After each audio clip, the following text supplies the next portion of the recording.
nkubire Federation of Football Association mu Uganda gye bayita FUFA ekulembera Moses Magone bannammwe muveeyo muyambe former captain wa Uganda Cranes omukulu Andere Mwesigwa oba gumuyita afegutuyita Ande Mwesigwa mumuyambe ku bizibu byalimu. Musajja mukulu yakyanga omupiira ku mitendera gyonna ogwafa ogwa waka ogwafa ogwa Africa ogwa Europe n'ogwensi yonna. Naye Ande Mwesigwa obusente bwe yakuŋŋaanya yalaba nti ate ekitone kyafunyemu essente n'abaana abato basobola okufunamu ssente n'ateekawo essomero asobola okuba nga atendeka abaana abo ate nga naye bwafunamu ekigula magaleddiba.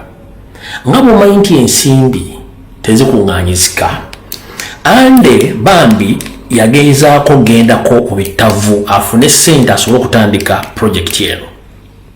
Ebittavu ne bitandika omubala omufuulo nga balina ekigendererwa eky'okutwala essomero lye. Ono si yasoose, abantu bangi batwaliddwako ebyalu mu nkola eyo etali ntuufu.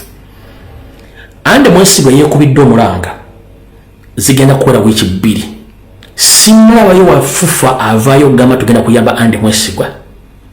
Simulabayo wa Minister of Education agamba tugenda kuyamba Ande Mwesigwa.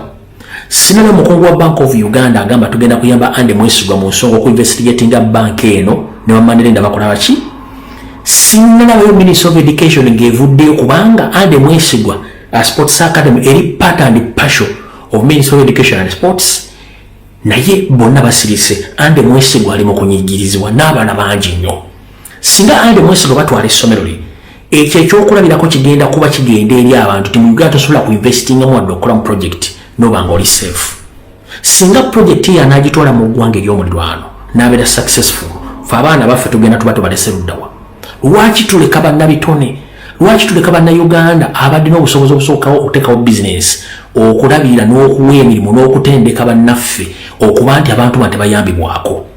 Nesse ne muziteeka mu projekiti ezitalina makulu nga projekiti esobola okuemployinga abantu, projekiti esobola okwerevetinga abaana ne mugireko omuntu bamubbe ng'alaba.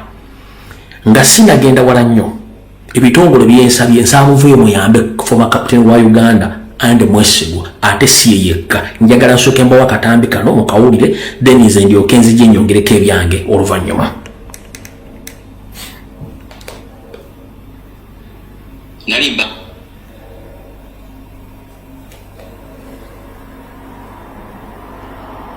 Nali banking and Equity.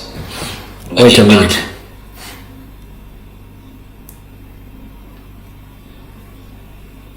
Nali banking and Equity. Nga gye bankinga. So Equity nesikirizibwa negamba tutambule ffenna. Equity banka nengo okumpangayo obusente milioni 2 milioni 3 milioni nga bwe fabrishing essomero buli sente ze bampa actually sente zalinga mu finishing. So tutuuka Equity nebanga erina milioni 3.8 nga zituuse 3.8 and twali tuli servicinga bulungi. Kati bank gye bayita ABC Bank nepiikinga interest ng'eyita mu agents bamanyi babeera mu butale nga banoonya buti business. So they approach mukwano gwange najja nangamba nti bank eno eyagala kutambula naawe eraba essomero lirina ki progress y'amaanyi era lisobola okutambuza loan. So tujja kuwaayo kaloni kutambuza eziri ki ennungi era actually that is why I opted nengamba okay kale nebagamba tugenda kugula loan eyo otumala ogigula tukutopinga ku obusente then otandika okukola ki otandika okuba nga operatinga osabisinge okumanya ddala emyaka 5. So milioni zaali ziweze 3.8. Kati ABC okugula loan eno abamanyi ebya business bakola nti baleta sente zino zonna ne baziwa bank eyo then ne batopinga up bwe bakola top up milioni 10. Ezo milioni 10 ze batopinga up ne ziba milioni 4.8. Kati 4.8 ne tutandika okukola tutya opalinga bagambe nazina akazifuna 10 by the way okugwa kwa account yange nazifuna twas in February, January, February then netugenda mu lockdown thereafter weeks I think zalinga 2.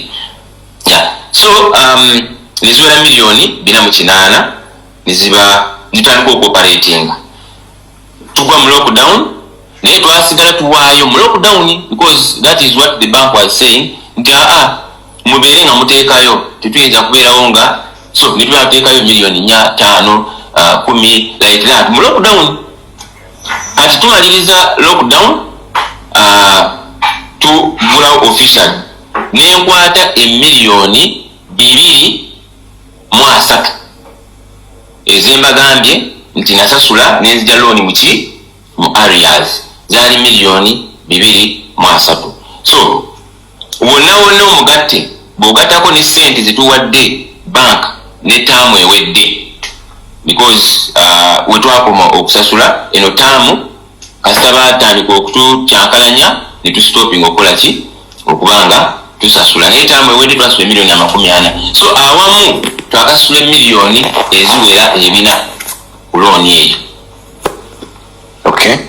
So kahistory kekonsuubira kati yo bank egambe kati banka yo yagenze mu maaso ne computing ebintu byabwe negamba mbwe mmanja akawumbi kamu mu miliyoni 3 nga looni bagiraitinga off mu 2024 so 2024 oluganda nti nawo lunkyankalanya mukatono but it's okay 2024 mwezi gwa June bagiraitinga off looni ejjukira mbagambye nti bakikola mu bukyamu because baali bakamala okufuna sente ezijja looni muki mu areas. So kati ate babaawo ekyembi nti ba issuinga akapapula nga kagamba nti batukyajinga interest per month 30%. Ekyo kyesimanyi oba kiri mu mateeka oba kiri luddawa 30% per month. Ebipapula weebiri tubirina. Initially, what was the Initially, the interest was 23. Okay. But after the write-off, nibateka with 30% and per month. So, bobazi calculatinga ebyo bintu byabwe nga bibiri paka mwakawumbikamu mu miliyoni 3. Nga ne sente zino actually muloni yonna teziwera.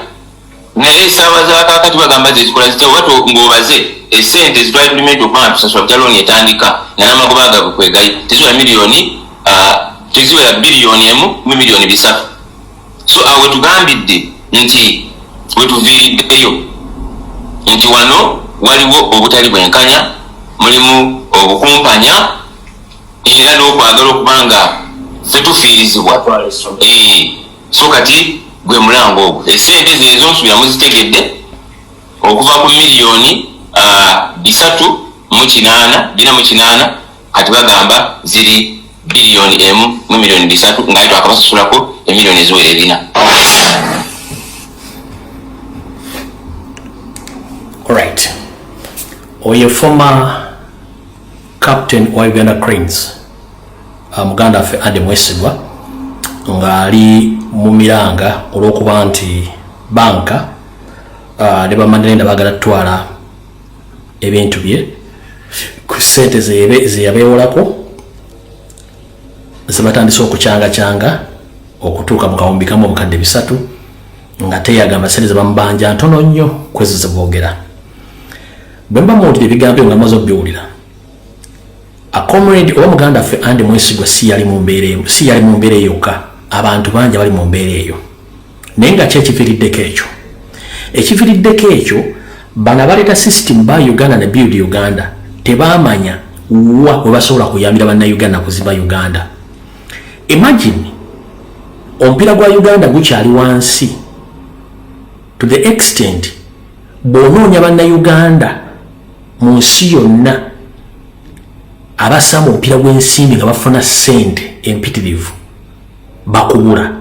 Lwaki? Academy zandibadde ziyamba bannayuganda zonna zaafu. Waliwo Prime Academy simu ekyagituukako ya Mujibu Kasule. Kati naye Andy Mwesigwa naye bagenda gikuba ekigo ne academies nyingi nnyo naye nga FUFA esirise. Ministry of Education and Sports esirise. Bank of Uganda nga regulatory authority naye esirise. Ompulira